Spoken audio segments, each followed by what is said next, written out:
Formula One is undoubtedly one of the fastest motorized sports in the world, with neck-breaking speeds that are sometimes even too fast for the cameras. But the truth is, F1 cars were not always as shockingly fast as they are today. The first generation of F1 cars were a far cry from today's cars. It weighed 1,543 pounds, cranked out 340 horsepower, and had a top speed of 180 miles per hour.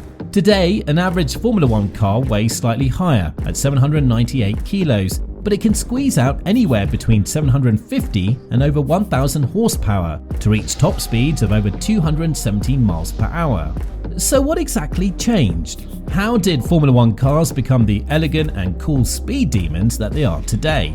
Join us in this exciting video as we explore the evolution of the F1 car design from the 1950s to today. 1950s, the beginning. The beginning of Formula One was a bit shaky, but not in terms of the competition itself per se. The world was still grappling from the after effects of World War II, whilst the tension of the Cold War was gradually building. So you can imagine that the organisers of the first ever F1 Grand Prix at Silverstone in 1950 would have been more concerned about the difficulties of organising a race in wartime than the performance of the cars. Giuseppe Nino Farina emerged as the winner in his Alfa Romeo 158, nicknamed Alfetta. Like most race cars at the time, the Alfa Romeo 158 had skinny tyres, wire-spoke wheels, and a high centre of gravity, which made it less stable and difficult compared to the Formula One cars of today.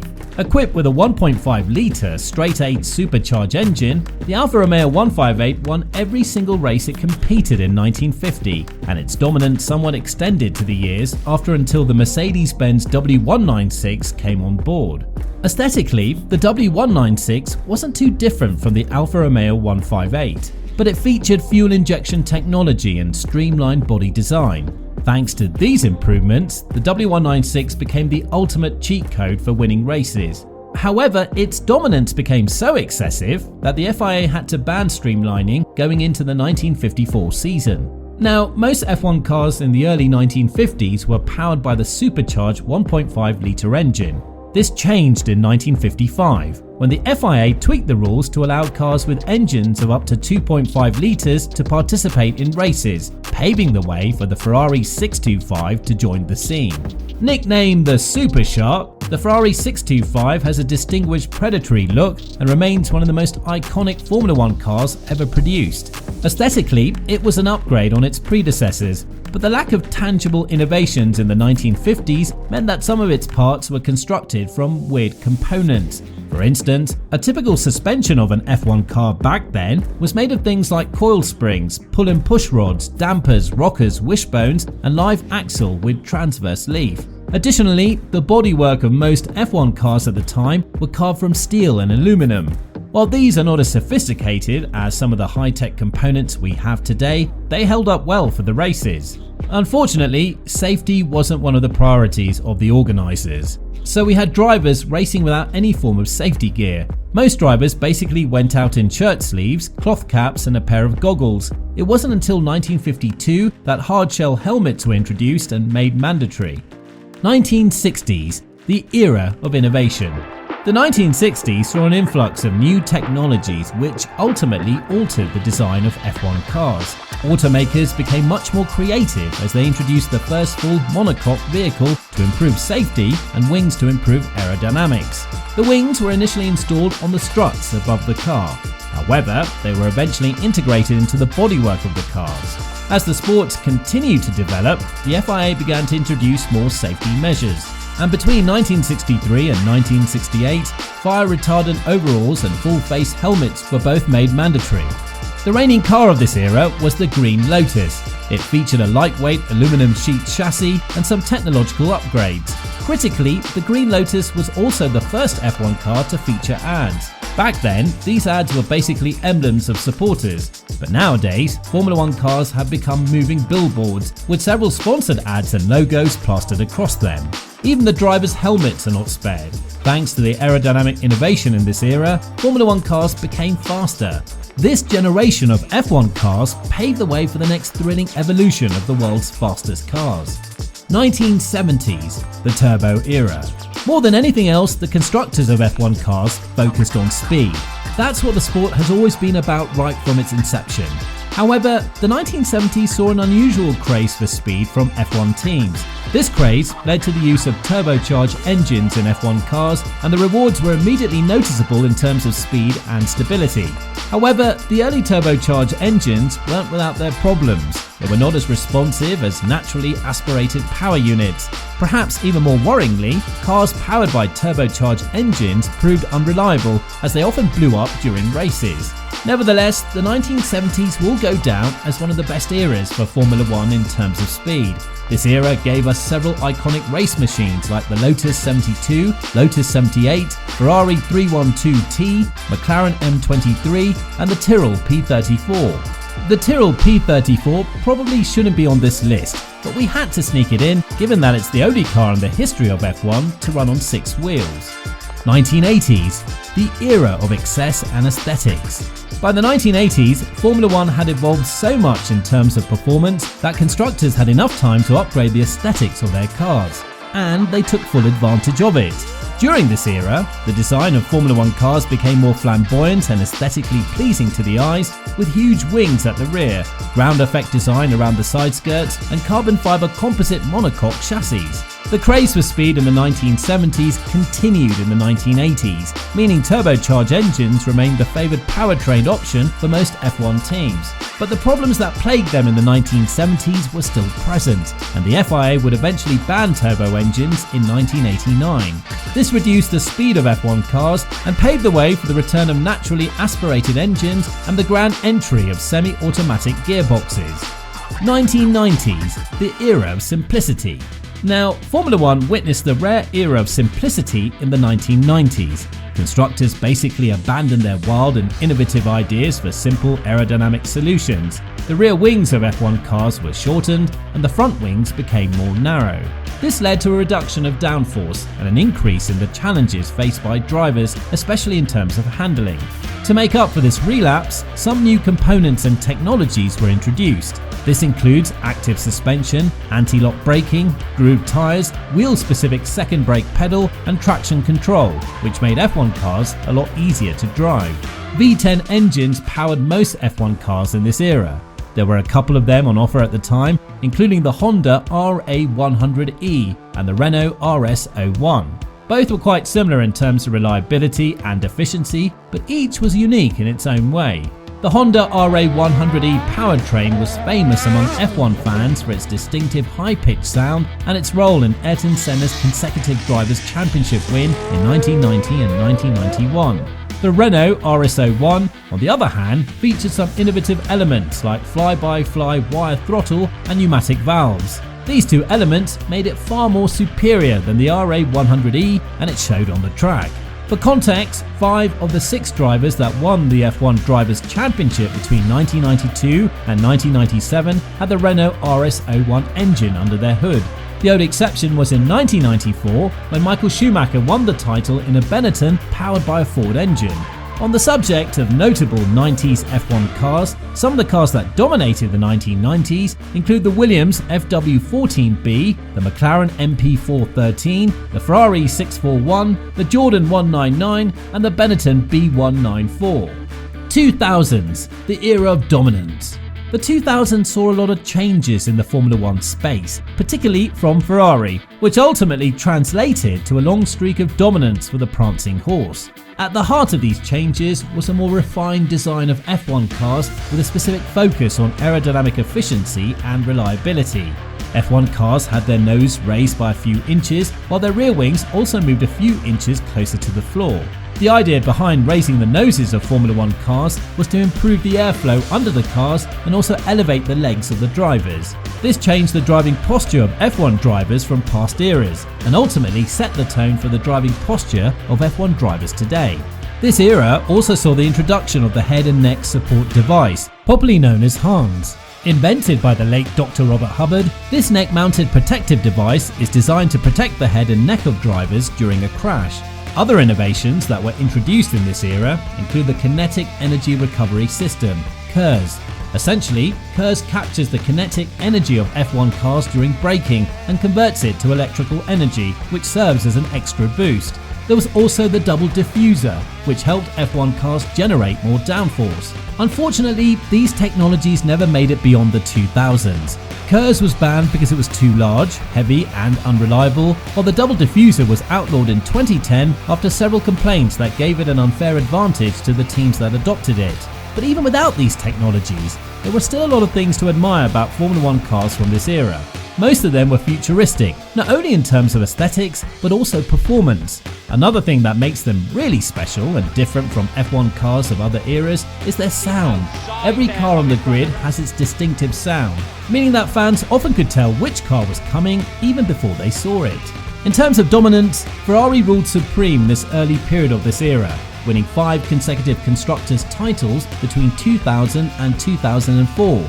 And Michael Schumacher made the most of that technical supremacy, winning the Drivers' Championship in each of those years. Expectedly, cars like the Ferrari F1 2000, the F2002 and F2004 were the stars of the show during this period.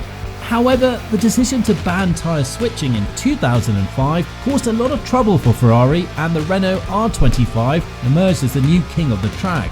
Despite a sweeping change of rules and technical regulations, which saw a reduction in diffuser size and an outright ban on things like launch control, traction control, and even team orders, cars like the Braun BGP 001 and the Williams FW25 flourished towards the end of this era.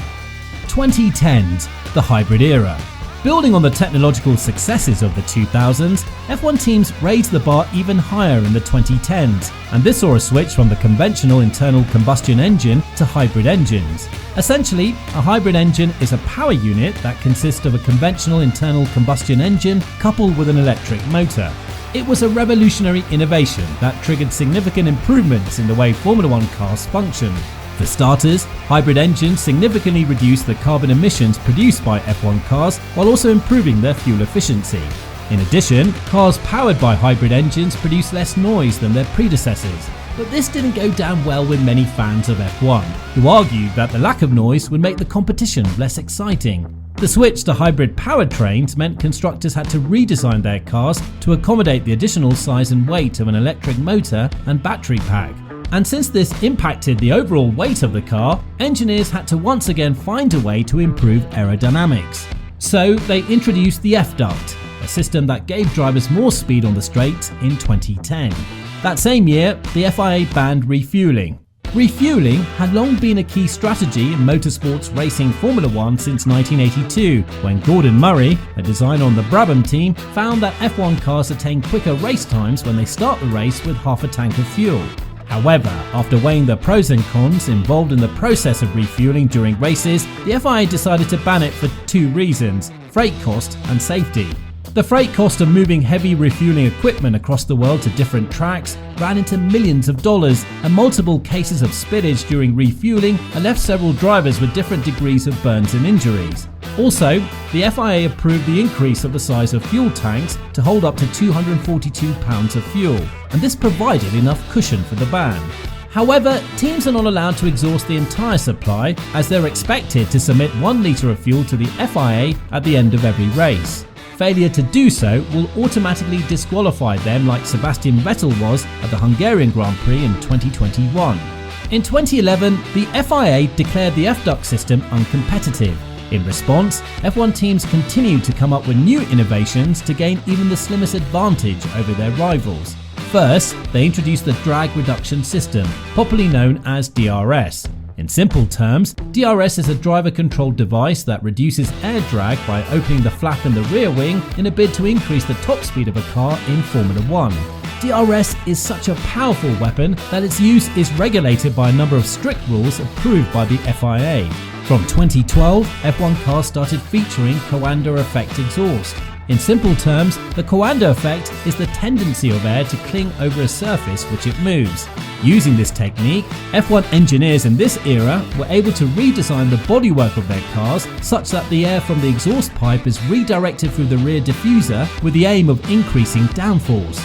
Another important addition in the hybrid era was the 1.6-litre turbocharged V6 engine, which made its debut in 2014. Mercedes mastered the engineering behind this power unit better than any other constructor, and this led to a stint of dominance with the German racing franchise between 2014 and 2021, winning 7 successive drivers' titles and 8 consecutive constructors' championships. During this period, Mercedes won nearly 4 times as many races as the next best team.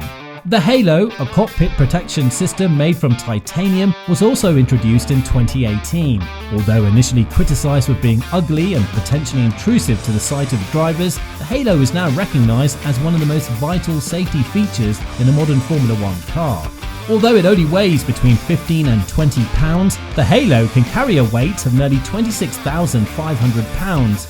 In fact, a study by the FIA shows that the chances of a driver surviving a ghastly accident are 17% higher when the Halo is used.